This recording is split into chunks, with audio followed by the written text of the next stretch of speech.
Assalamualaikum warahmatullahi wabarakatuh. Perkenalkan, saya Yoga Ditya, mahasiswa Universitas Peradaban Bumiayu dengan program studi Pendidikan Bahasa Indonesia. Di sini saya akan memaparkan materi terkait tugas mata kuliah tata baku bahasa Indonesia. Yang pertama, ada penggunaan huruf. Dalam bahasa Indonesia ada 26 abjad, yaitu dari A sampai Z. A sampai Z. Terus ada huruf kapital. Huruf kapital ini adalah huruf kapital A, dan ini adalah huruf non kapital dari huruf A. Huruf kapital B. Nah, huruf B ini bisa dikatakan sebagai huruf hidup karena ketika kita menyebut huruf B itu terdapat dua huruf, yaitu antara B dan E.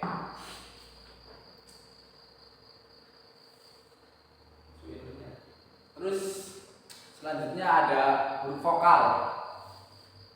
Huruf vokal ada 5 huruf vokal, yaitu A, I, U, E, dan O. Contoh huruf vokal itu huruf vokal A, P.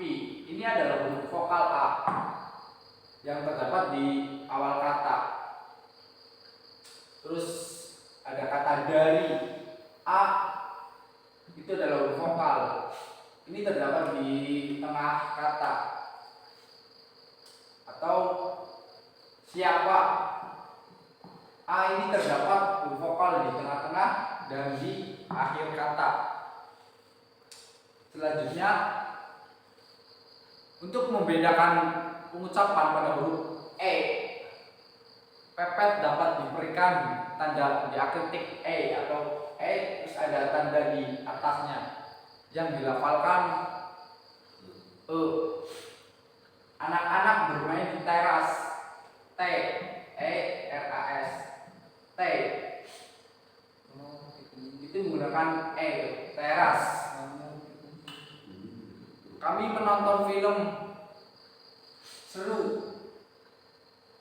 Itu E, tapi itu adalah huruf yang sama, tapi bacanya itu sangat berbeda. Terus yang selanjutnya ada huruf konsonan. Huruf konsonan adalah huruf yang tidak termasuk di dalam huruf vokal. Berarti ada 21 huruf konsonan, yaitu B, C, D, F, G, H, J, K, L, M, N, P, Q, R, S, T, V, W, X, Y, dan Z. Itu adalah huruf konsonan. Contoh penggunaan huruf konsonan itu kita bisa lihat B dalam kata bahas. Itu B adalah penggunaan huruf konsonan di awal kata. Terus kita sebut itu menggunakan huruf B yang terdapat di tengah kata, dan adab itu huruf B yang terdapat di akhir kata. Terus selanjutnya ada gabungan huruf vokal. Yang pertama itu monoftong. Monoftong dalam bahasa Indonesia dilambangkan dengan gabungan huruf vokal E dan U yang dilafalkan E. Contoh penggunaan huruf monoftong itu ada kata ere. Itu terdapat di awal kata itu E, U, E, R, I, H. Itu dibaca re. E dan U ini terdapat di awal kata ere dalam bahasa Sunda. Saya tidak tahu artinya. Terus yang kedua ada diftong. Diftong dalam bahasa Indonesia dilambangkan dengan gabungan vokal A, I, A, U, E, I, dan O, I. Contoh penggunaan katanya, AI itu kita bisa ada kata aikido. AI ini terdapat di awal kata aikido. Dan AU, audit. Nah, audit ini terdapat di awal kata. Terus selanjutnya ada gabungan huruf konsonan. Gabungan huruf konsonan itu terdapat K, H, N, G, N, Y, dan S, Y. Melambangkan satu bunyi konsonan. Contoh penggunaan katanya ada KH, itu kita bisa ambil contoh kata khusus yang terdapat huruf K, H, U, S, U, S. Khusus di awal kata ini terdapat huruf gabungan konsonan K dan H. Selanjutnya ada huruf kapital. Nah, penggunaan huruf kapital ini kita harus menggunakan huruf kapital di awal kalimat atau awal dari sebuah pertanyaan. Contohnya adalah apa yang dimaksud dengan lambang huruf. Jadi huruf A di awal kalimat itu harus menggunakan huruf kapital. Terus huruf kapital digunakan sebagai huruf pertama unsur nama orang termasuk julukannya. Ada Amir Hamzah, A ini harus menggunakan huruf kapital dan H-nya juga harus mengikutinya. Dia harus menggunakan huruf kapital. Amir Hamzah. Terus selanjutnya ada huruf kapital digunakan pada nama orang seperti pada nama teori, hukum, dan rumus. Kita pakai teori Darwin. Teori Darwin. Nama Darwin ini harus diawali dengan huruf kapital D. Darwin. Terus ada huruf kapital tidak digunakan untuk menuliskan huruf pertama kata yang bermakna seperti bin dan juga binti. Misalnya Abdurrahman bin Zaini. Abdul Rahman kita A menggunakan huruf kapital, Rahman R menggunakan huruf kapital, sedangkan bin-nya itu menggunakan huruf non kapital. Terus selanjutnya ada huruf miring. Huruf miring digunakan untuk menuliskan judul buku, judul film, judul album lagu, judul acara televisi, judul siniar, judul lakon, dan nama media massa yang dikutip dalam tulisan, termasuk dalam daftar pustaka. Contoh kalimatnya itu adalah saya sudah membaca buku Salah Asuhan karangan Abdul Muiz. Nah, judul buku ini harus menggunakan huruf miring. Seperti majalah Pujangga Baru. Nah, Pujangga Baru ini harus menggunakan huruf miring. Terus huruf miring digunakan untuk menuliskan kata atau ungkapan dalam bahasa daerah dan bahasa asing.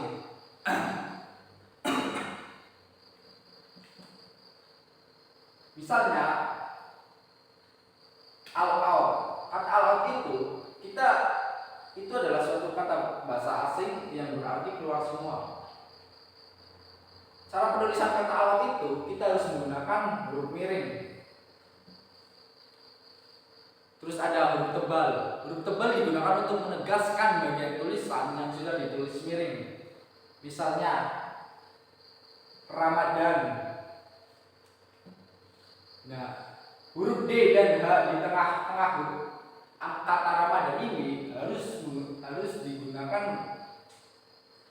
huruf tebal sebagai penegasan. Karena kata Ramadan yang terdapat di KBBI itu adalah Ramadan, tidak ada H.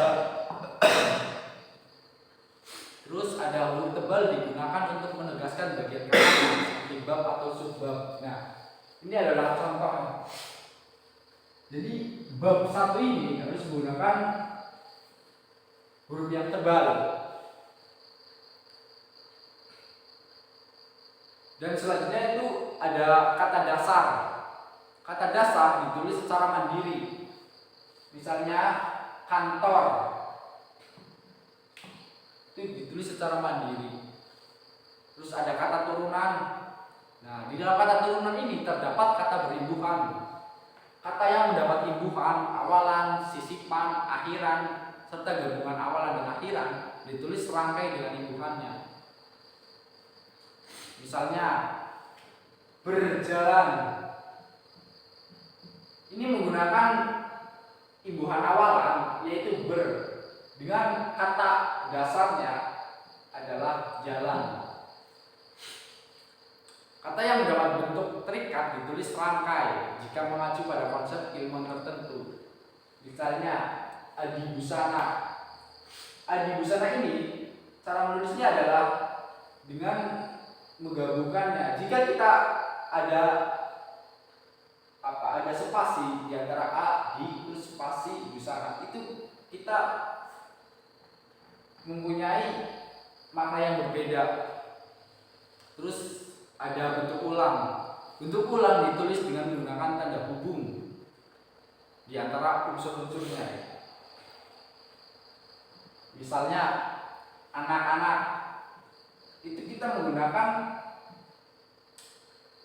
tanda hubung strip anak-anak. Bentuk ulang gabungan kata ditulis dengan mengulang unsur pertama. Misalnya kapal barang, kapal-kapal barang.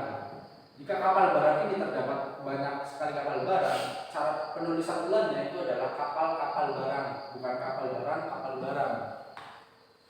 Terus ada gabungan kata. Unsur gabungan kata terdapat istilah khusus, ditulis terpisah. Contoh, duta besar. Ini jika tidak terpisah, kita mempunyai nanti ada makna yang berbeda. Ada gabungan kata yang hanya mendapat awalan atau akhiran ditulis terpisah. Misalnya bertepuk tangan. Di kata bertepuk ini kita terdapat imbuhan awalan ber. Jika tidak ada imbuhan, kita harus menulisnya secara tergabung tepuk tangan. Tapi karena ada imbuhan di awal, jadi harus terpisah. Ada pemenggalan kata. Pemenggalan kata pada kata dasar dilakukan sebagai berikut. Itu jika di tengah kata terdapat huruf vokal yang berurutan, pemenggalannya dilakukan di antara kedua huruf vokal itu. Misalnya buah. Dalam kata buah ini terdapat dua huruf vokal di tengah-tengahnya, antara huruf vokal U dan huruf vokal A. Dan pemenggalannya itu berarti di antara huruf U dan huruf A. Terus monoftong E dan U itu tidak dipenggal. Misalnya lencang, itu kita baca lencang. Itu tidak ada pemenggalan di antara huruf E dan U. Diftong AI, AU, EI, dan OI tidak dipenggal. Misalnya santai, pantai.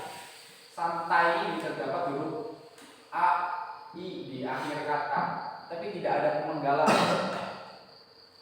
Terus selanjutnya ada kata depan. Kata depan seperti di, ke, dari itu ditulis terpisah dari kata yang mengikutinya.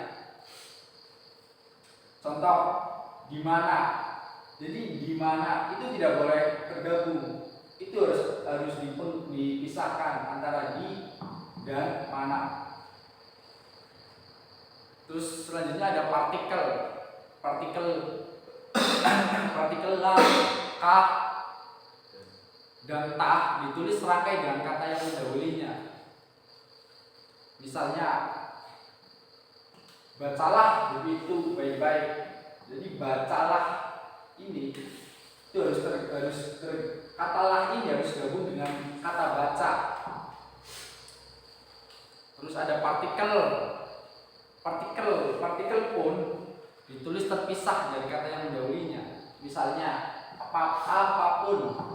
Jadi kata apa dan tambahan partikel pun itu harus ditulis secara terpisah. Terus selanjutnya ada singkatan nama orang, gelar, sapaan, atau pangkat diikuti dengan tanda titik di setiap unsur singkatan itu. Contoh,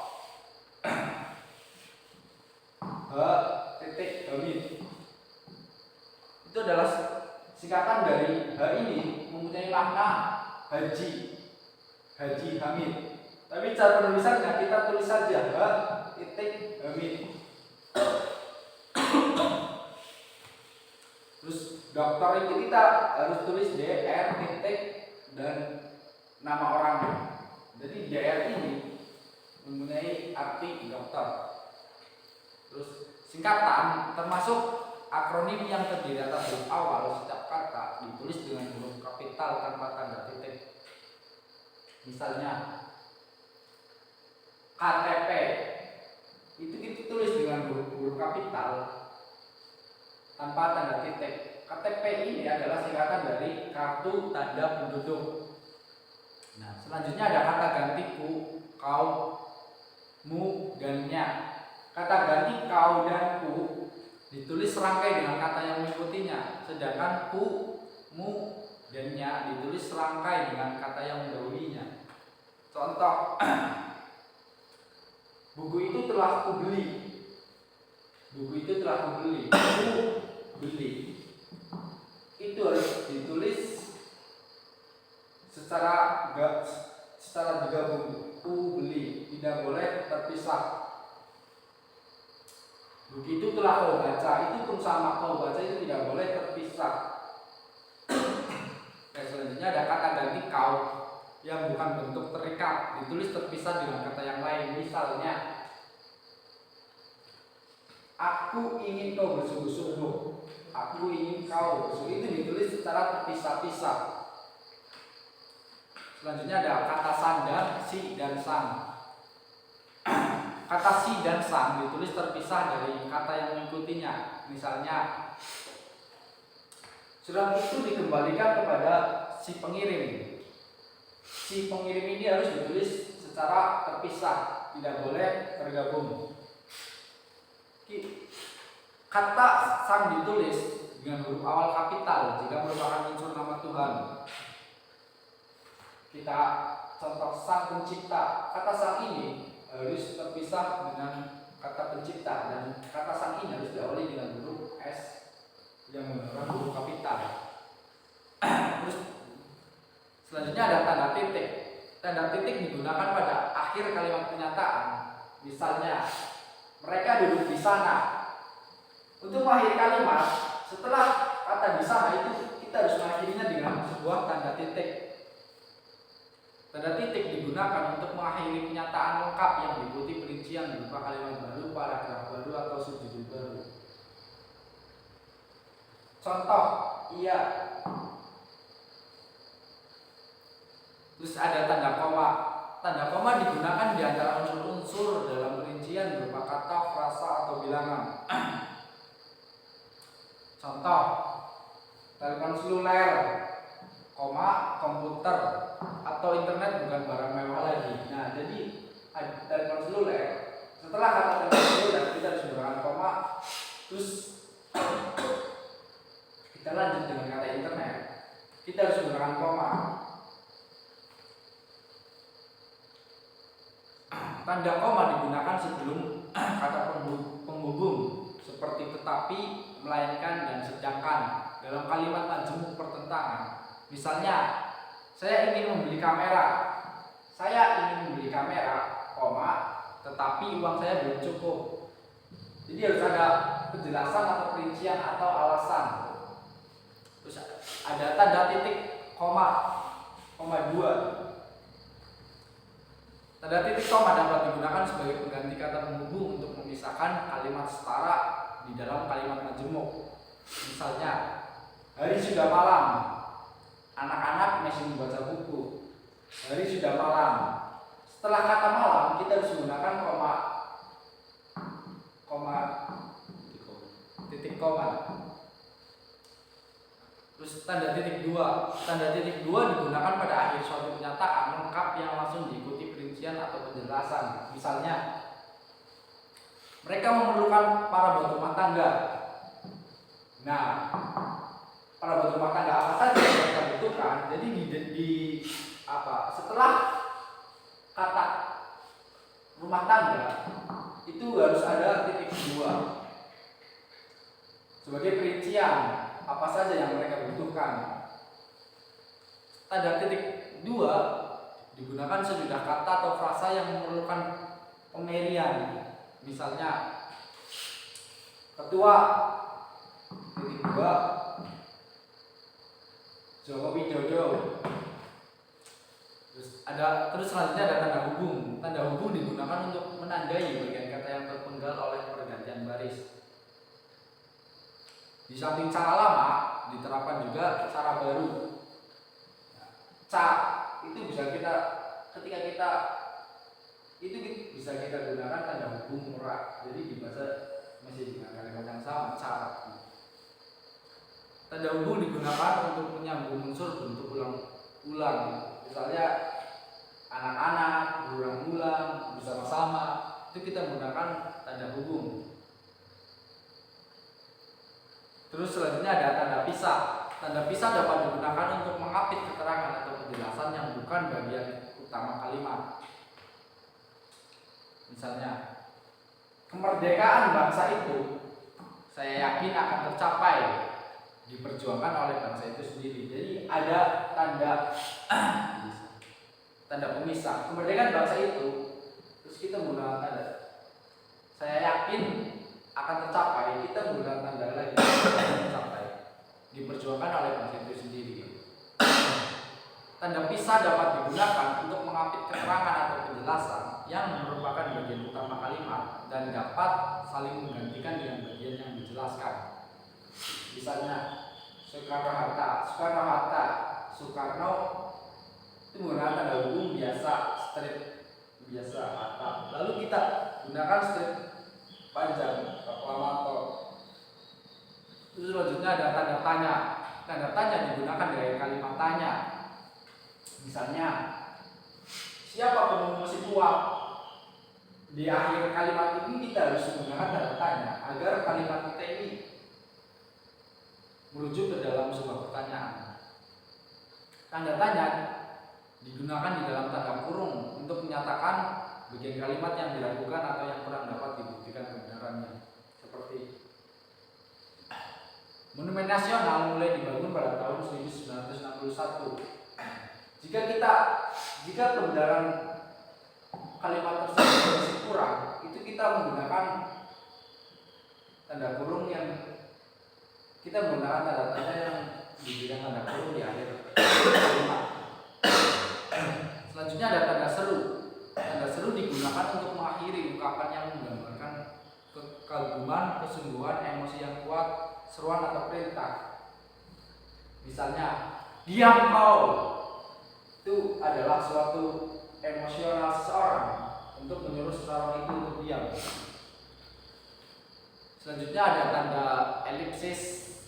Tanda elipsis digunakan untuk menunjukkan bahwa dalam suatu kalimat atau kutipan ada bagian yang dihilangkan atau tidak disebutkan. Misalnya, penyebab kelongsoran titik-titik akan diteliti lebih lanjut. Nah, setelah kata kelongsoran itu ada tanda elipsis. Karena di situ ada sebuah kata yang dihilangkan. Terus ada tanda petik. Tanda petik digunakan untuk mengapit petikan langsung yang berasal dari pembicaraan, naskah atau bahkan tertulis lain. Merdeka atau mati, seru Bung Tomo dalam pidato denda. Merdeka atau mati ini harus menggunakan tanda petik. Tanda petik tunggal. Tanda petik tunggal digunakan untuk mengapit petikan yang terdapat dalam petikan lain. Misalnya, tanya dia, kau dengar bunyi kering-kering tadi?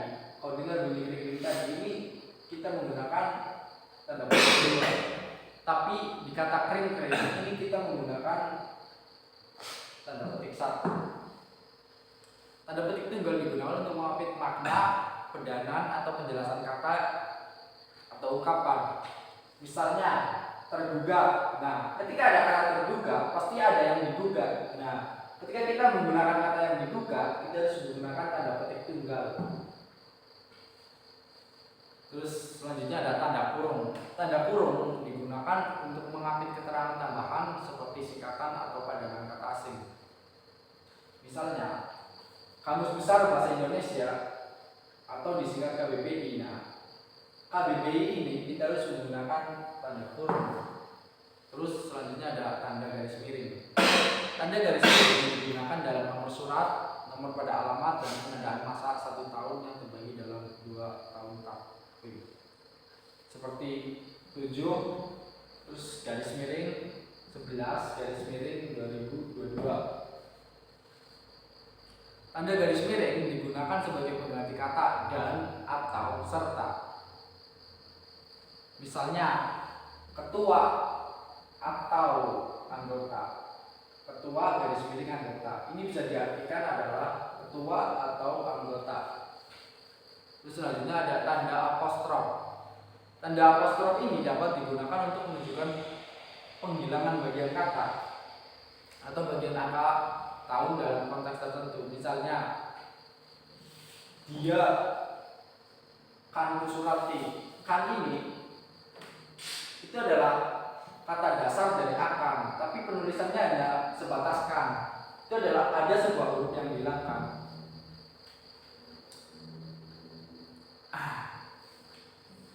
Itulah itu yang bisa saya paparkan untuk pertemuan kita kali ini. Semoga bermanfaat untuk kawan-kawan semua. Terima kasih. Kurang dan lebihnya saya mohon maaf. Wabillahi taufiq wal hidayah. Wassalamualaikum warahmatullahi wabarakatuh.